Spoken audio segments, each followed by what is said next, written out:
Now, having looked at adding mixed numbers, we're now going to do subtraction. So let's just take a simple sum like 4 2/3 minus 1 1/2. Okay, 4 2/3 minus 1 1/2. Right, minus. So let's look at the whole numbers.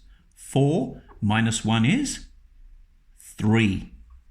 Now, exactly the same as when we did the addition, we are going to look at the denominators again.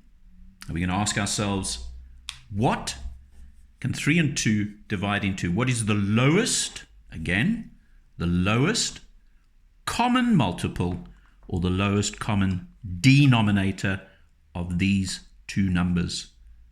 So what can 3 and 2 divide into? The lowest number. Let's look at the multiples of 3. 3, 6, 9. Multiples of 2. 2, 4, 6. Aha. 6 is then the lowest common multiple. Okay? Right. So, how did I get from 3 to 6? How did I get from that 3 to that 6?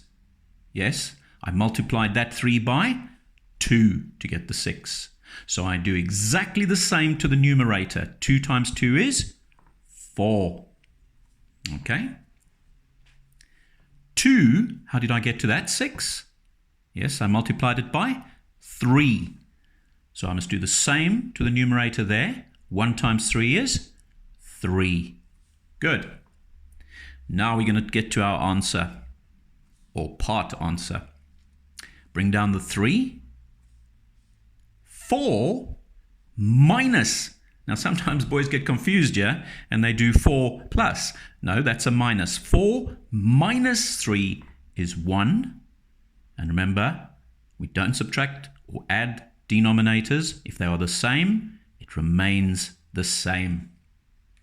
So that is my final answer. Okay? 4 2/3 minus 1 1/2. First thing I did was subtract the whole numbers. Then I looked for the lowest common multiple of 3 and 2. And we found out that that was 6. And all I then had to remember was subtract, don't add. Okay? And there is my final answer, 3 1/6.